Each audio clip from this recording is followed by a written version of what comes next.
तो रज्जो और अशरफ के दरमियान अब काफ़ी जो इख्तलाफात हैं वो काफ़ी बढ़ चुके हैं। बढ़ने ही है। देखिए ना सर, जो किसी का घर उजाड़ के अपना घर बसाएगी, उसका कैसे खुशियाँ मिलेगी, उसका घर कैसे चलेगा? मेरी तो बद्दुआ है उसको। चल सकती है लेकिन मैं रहना नहीं चाह रही ना रज्जो के साथ। उसने तो मुझे कहा है कि आ जाओ, मैं तुम्हें साथ वाली झुग्गी ले देता हूँ, वहाँ रहो, लेकिन मैं रहना नहीं चाहती कि वो गलत था। रज्जो की रंग रलियों में ना पहले वो मस्त था, अब तो और ज्यादा मस्त हो गया है। अगर वो रज्जो को नहीं छोड़ सकता तो मैं उसके साथ रहने के लिए तैयार नहीं हूँ। अस्सलाम वालेकुम ख़वातीन व हज़रात, मैं हूँ अली रज़ा शराजी। आप यूट्यूब चैनल फ़न मस्ती देख रहे हैं। आपने एक प्रोग्राम हमारा है मिसिस चंगड़ के साथ, जिसे आपने बड़ी पजीराई दी। आज मैं एक दफ़ा फिर मिसिस चंगड़ हुस्ना भट्ट साहिबा के साथ मौजूद हूँ और वो बातें करते हैं जो आप लोग जानना चाहते हैं। मेरे साथ रहिएगा। अस्सलाम वालेकुम। वालेकुम अस्सलाम। कैसी हैं? ठीक ठाक हैं? जी मैं सर ठीक हूँ, आप कैसे हैं? अल्लाह का बड़ा करम। आप तो बड़ी खूबसूरत हो गई है माशाल्लाह। आपको पहले कम खूबसूरत थी। हाँ ये बात तो है। तो जी मैडम, मैंने सुना है कि आप अशरफ चंगड़ के घर चोरी की नीयत से गई और आपने चोरी वोरी वहाँ से की है कुछ? चोरी? और वो भी मैं करूंगी चोरी? सर आपको लगता है कि मैं चोरी करूंगी? मेरे घर में आपको किसी चीज की कमी नजर आ रही है? आप जब बाहर आए हैं आपको किसने रोका है?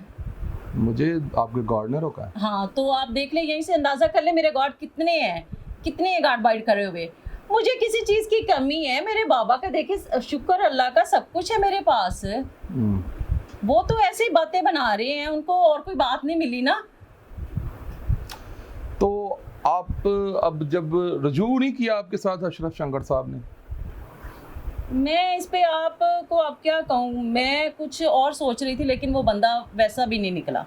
नहीं, अब तो अल्लाह ताला ने उसे खुशी दिखाई है। खुशी दिखाई है ना, वो तो मुझे खुशी है ना, आपको खुशी होगी, इनको होगी, लेकिन उसको खुशी नहीं है। वो तो वालिद है, उसे तो खुशी ज़्यादा होनी चाहिए थी।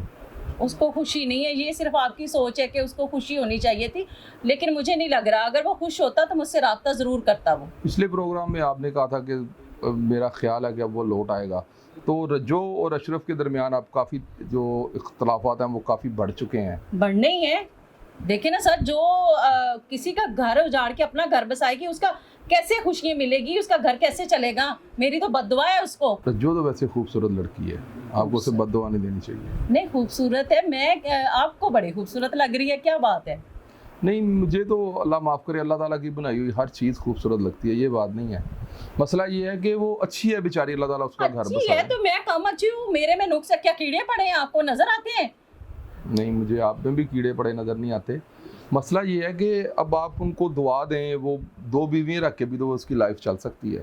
चल सकती है लेकिन मैं रहना नहीं चाह रही ना रज्जो के साथ। उसने तो मुझे कहा है कि आ जाओ, मैं तुम्हें साथ वाली झुग्गी ले देता हूँ, वहाँ रहो, लेकिन मैं रहना नहीं चाहती। ऐसा है ना कि आप उसे अपने घर बुलाएं, एक दिन वो अपने साथ रहे, आपके बेड पे सोए, और दूसरे दिन जाके फिर वो झुग्गी में सोए।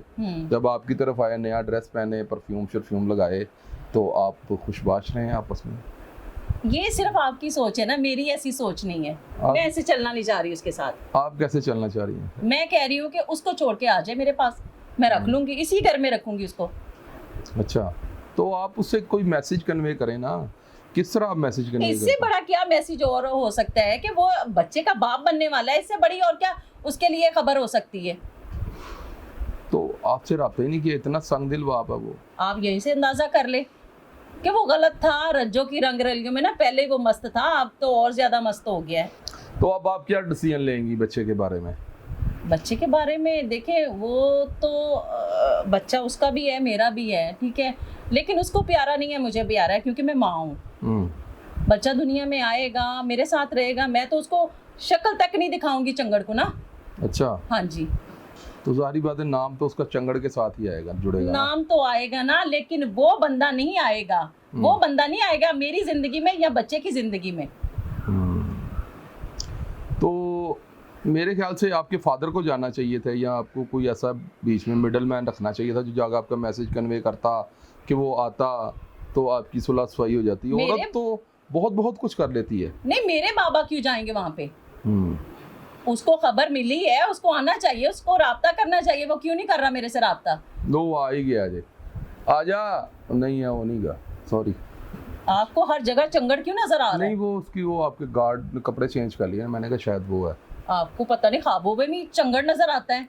नहीं मुझे क्या, मेरा वो कौन सा मालशिया है जो मुझे नजर आना है उसमें? माशिया तो आप बार बार उसी का जिक्र करी जा रहे हैं ना। मेरा चंगड़ असल में चंगड़। प्रोग्राम आवाम की डिमांड यही है कि आपका, और देखें हमारे साथ कोई रिलेशन नहीं है, हम आपसे सवाल ही अशरफ चंगड़ के बारे में मुताल्लिक करते हैं ताकि आवाम जो है वो ये जानना चाहती है कि आपकी जो लव स्टोरी है उसका ड्रॉप सीन कब होगा, आप जो नई शादी करेंगी या उसके साथ दोबारा मिल के बैठेंगी, तो आवाम जो है वो नीचे कमेंट्स करना ख़त्म करेगी। नहीं देखिए, अगर तो वो मुझे रखना चाह रहा है तो रज्जो को छोड़ दे, मैं उसके साथ रहने के लिए तैयार हूँ। अगर वो रज्जो को नहीं छोड़ सकता तो मैं उसके साथ रहने के लिए तैयार नहीं हूँ। फिर मैं, जाहिर बात है, मैं अपनी ज़िंदगी का कोई ना कोई तो डिसीजन लूँगी ना। बच्चे के बाद शादी करूँगी, क्यों, मैं, मेरा हक नहीं है दूसरी शादी का? मैं भी अपनी दूसरी शादी करूँगी। नहीं, ये आपकी तीसरी शादी है। आपको कैसे पता है दूसरी है तीसरी? इसे आपने पहले भी बताया था ना कि एक शादी मेरी पहले हुई थी, ये सब आवाम जानती। आपका एक एक जो किस्सा है ना वो सारी आवाम हमें कमेंट्स बॉक्स में बताती है, आप हमें जितना मर्जी बुलाने की कोशिश करें, वो चाहे भूल जाए लेकिन आपको याद होता है। जाहिर बात है हम कमेंट्स पढ़ते हैं आवाम के, उन्हें रिप्लाई करते हैं, तो फिर हमें पता होता है ना हमने सवाल क्या करना है। जैसे कि आपको पता ही है, मेरे जो पहले शोहर थे वो इतने जालिम थे कि मैं अब आपको क्या बताऊं। जैसा कि आपने सुना ही होगा कि मेरे इधर पिन्नियों पे स्त्रियाँ लगाते थे। अब चंगड़ के साथ मैंने इसलिए शादी की, वो एक गरीब फैमिली से है, बड़ा मासूम है, बड़ा शरीफ इंसान था, मेरा गुजारा हो जाएगा, चलो वो अच्छा इंसान है, कम से कम उसमें इंसानियत तो होगी ना। मैंने पैसे को क्या करना है, पैसा तो मेरे पास खुद से है। तो लेकिन वो भी आपके सामने ही है। वो अगर स्त्रियाँ लगाता था तो इसने काम किया है, ये सिगरेट लगाता था। अब मैं सोच रही हूँ कोई अच्छा इंसान मुझे मिल जाए और मैं शादी कर लूँ उससे। अल्लाह ताला आपके बख्त बुलंद करे। आमीन। और नाजरीन से भी मैं रिक्वेस्ट करूँगा कि आपके लिए दुआ करें। तो जी नाजरीन, जैसा कि आपने देखा कि हुस्ना भट्ट साहबा ने हमारे साथ बहुत प्यार और खलूस के साथ बातें की और हमारी तल्ख़ व शीरी बातों का भी बड़े पोलाइट तरीके से जवाब दिया। प्रोग्राम के बारे में आपकी राय क्या है, कमेंट सेक्शन में ज़रूर बताइएगा और हमें दीजिए इजाज़त और देखते रहिए फ़न मस्ती।